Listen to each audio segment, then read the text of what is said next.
On October 20th, 1977, music lost one of its largest acts in an unforeseen tragedy that has impacted Southern rock and still has echoes to this day. This is the Lynyrd Skynyrd plane crash on location.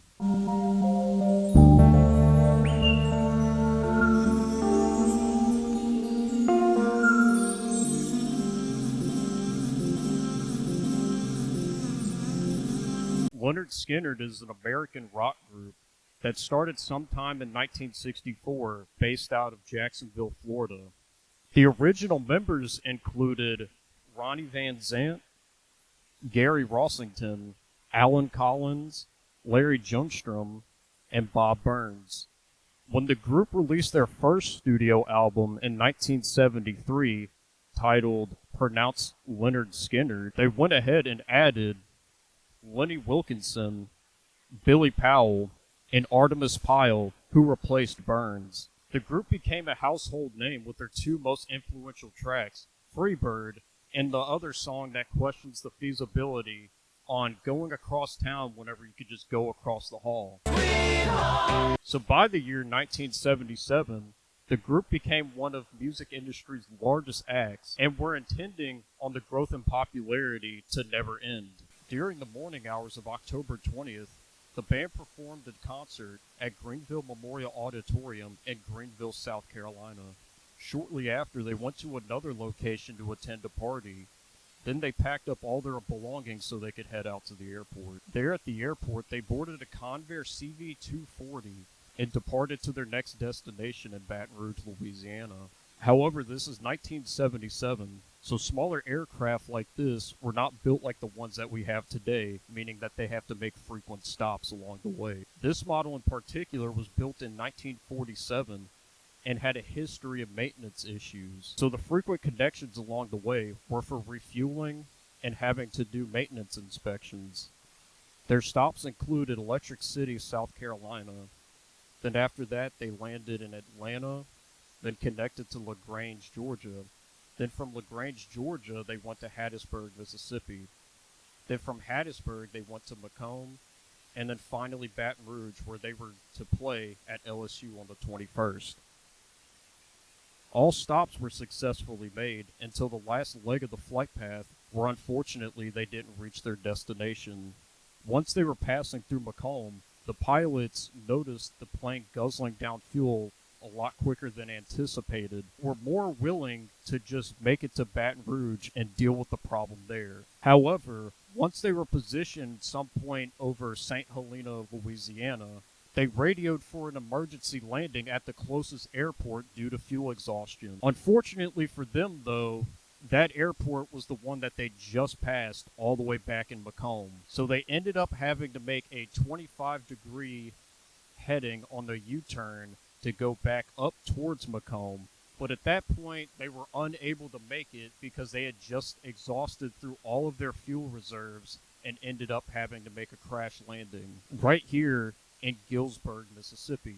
The NTSB filed a report on the incident. They found that once they were checking the wreckage, the landing gear was down, meaning that the plan was to do an impromptu landing in the field right beside the storage silos. However, they came about a quarter of a mile short of their improvised target.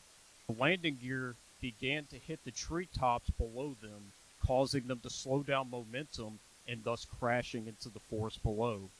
And although the older aircraft had been exhausting fuel faster than what was anticipated, the NTSB ruled that the pilots should have still been able to make the proper emergency procedure to turn back. The NTSB also concluded that Captain Walter McCreary and his first officer, John Gray Jr., did not assess the situation in time. McCreary was born August 27th, which would make him a Leo. Are you trying to tell me a Lynyrd flied that Skynyrd? The crash itself took the lives of 6 people on board. The names included guitarist Steve Gaines, Steve's sister Cassie Gaines, road manager Dean Kilpatrick, and the band's main vocalist slash founder, Ronnie Van Zant, along with the two pilots.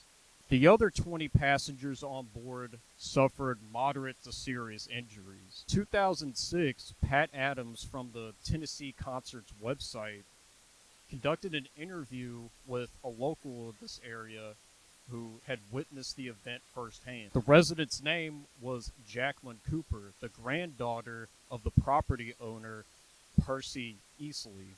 The house she was living in at the time was located roughly a quarter of a mile from the actual crash site itself.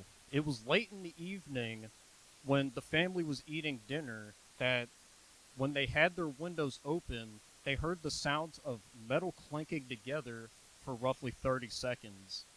After the noise subsided, the family questioned what had just taken place. Jacqueline's mother concluded that it had probably been a car accident, so she began to drive all up and down the road near the accident to find out where it was. They had no clue at that moment that a plane crash had actually just occurred behind their home. Now, a good way to point out why they didn't quite understand it was a plane crash is because when aircraft tend to exhaust fuel, the engines will shut off. That's why they don't hear the plane sound, they just hear the sound of the impact of the plane itself on the trees. She then says the only way they found out it was a plane crash is because her uncle was hunting with a friend not far from where it had occurred. And since the plane passed somewhat overhead of them, they knew exactly what it was. They pushed through a swampy area and over the creek before they finally made it to the side of the wreckage. The family themselves then drove to a neighbor's home by the name of Ryder Moat. Once they arrived at Moat's residence, they had discovered that band member Artemis Pyle had already been at the residence there and was asking for assistance because he had just been in a plane accident. She describes how there were helicopters and emergency vehicles arriving on the scene to spot where the accident was located so they could render aid. Cooper claims that her uncle, Dwayne Easley, personally pulled out every single person off of the mangled aircraft, dead or alive. It isn't just that the thick woods were tough enough to get through on its own, but it's the 25-foot wide Easley Creek, which is where I'm standing over right now, is what first responders had to contend with in order to get to the crash site. They had to cut down a log to get across and use a bulldozer to cut a path to the scene. But to make matters worse, 3 ambulances ended up getting stuck in the mud along the path. Overall, it took 3 hours to get the victims out. An immediate effect was realized in the following days after the crash. Without a chunk of their core members, including their lead vocalist and founder, they'd realized that the band was no longer. They had to disband. In the following years, immediately after the crash, the remaining band members would only come together for tribute concerts. Some of the band members would go on to join other bands, whilst others decided to take a hiatus to help contend with their injuries. 10 years after the crash, the band came back together for a full-scale tour in 1987. But given how Alan Collins was paralyzed fully, this from a car accident that was separate from this event that ended up killing his girlfriend, he could no longer be involved and was subsequently replaced. He would end up passing away 3 years later. His passing would spark a chain of events that would follow the rest of the group members in the following years, as many members would also pass away due to drug overdoses and other medical conditions. Well, this place is someplace you don't just drop by and see it. You've got to seek it out. It's off the beaten path. you have to plan to come here. You're not going to see it otherwise. You never know it was here. But again, it's here because this is where the plane crash site was. So, I mean, people just driving by. I mean, if it weren't for this monument and I guess, I don't know if hype's the right word, but if it hadn't been for this monument being built here, you know, you're never going to forget your musical heroes and people you love to listen to. But this makes it, like, seals it in cement, concrete. It's always going to be here. People will always come to see it, and they'll never forget. You know, he wasn't even alive, and neither were you when this happened. So I think it makes it special for the people that were alive when it did happen, and they can come and visit because it's really cool. So, you know, we've been to Florida, all over Florida, and we're going back to Texas, and he wanted to drop by and see it, so here we are. What do you think? I became a music fan when I was about 5 years old. The first band I ever saw was Rush back in 2004, 2005. And that was my first love for music, seeing them in my first band. I found out about Skynyrd about several years later, probably about 10 years later, maybe or something like that. And I listened to some of their songs, and they were really good. And I didn't know, like, a couple years after that, I'd see them for the first time with my favorite rock band, ZZ Top. And that was just one heck of a show, and I really enjoyed it. And I would definitely see them again. And music is great. And I will always listen to music no matter where I am. So, I mean, Skynyrd will live on for eternity. Gary's also the one that played the lead on Freebird, so that's, you know, played. Oh, I'm trying to think of his name. What's the guy's name that's playing for him now? He's sing for Blackfoot. I knew this earlier, but you know, it's sad that he. Well, it's not. It's sad, but then again, it's not. It's good that he lived so long to play that riff as long as he did. So that's probably the most popular riff in rock and roll, or at least one of them is, you know, the lead to Freebird, and of course the song's like 12 minutes long. It's a long one, but yeah, I think, you know, Gary Rosington's the man, other than, of course, you know, our lead singer, and you know, those two guys right there really made it. But all the, you know, in all fairness, everybody contributed to the band. So, I mean, it's when you talk about, you know, who's the best or who do you look up to, you really look up to all of them. They all had a part in, you know, making the band great. You know, so they're missed. I can tell you, we miss them.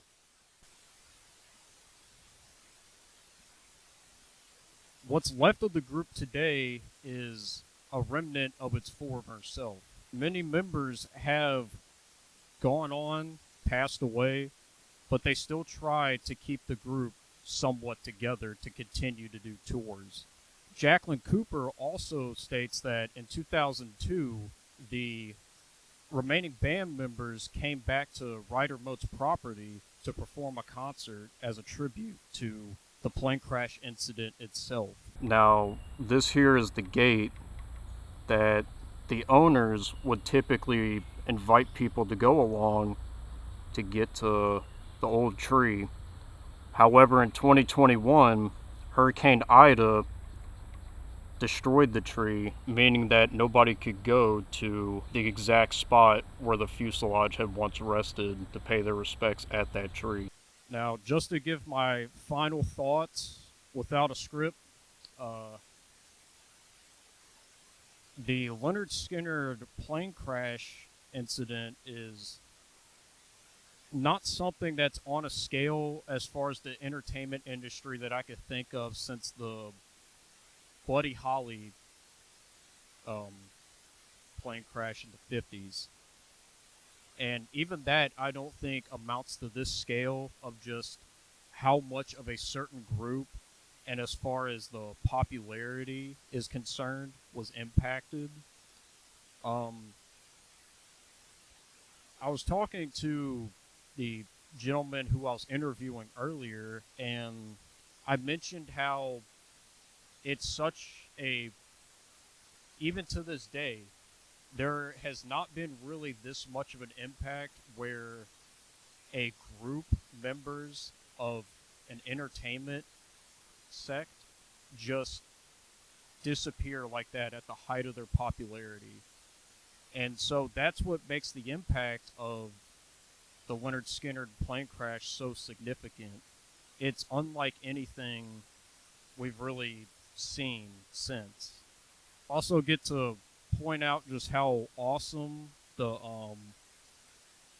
memorial is. It's very well kept. Tell that somebody puts a lot of work into making sure that it looks nice. I do really appreciate that. It's really clean, well put together. I actually thought it was going to be a little nastier than this, but it's really not. It's beautiful. I don't know how well my images are going to be put together to really capture how nice it actually looks as far as what you'd expect for something like this. So, This is by far the prettiest monument I've ever seen. Just out of monuments in general, not just music monuments, but monuments overall. This is probably the prettiest one I've ever seen. they have a guest book. I'll be putting my name in that. Um, I don't know how to really conceal, or I don't know how to really put my thoughts as to the significance of this event, um, other than it's just bad. I don't know. All right, so with that being said, I hope you enjoyed watching this video. It was a interesting little tidbit for me. I got a huge lore dump. I've heard of the incident for quite a while now. I just got more read up on it now, and I do appreciate it a lot more than I did before. So yeah, thank you for watching. I love you.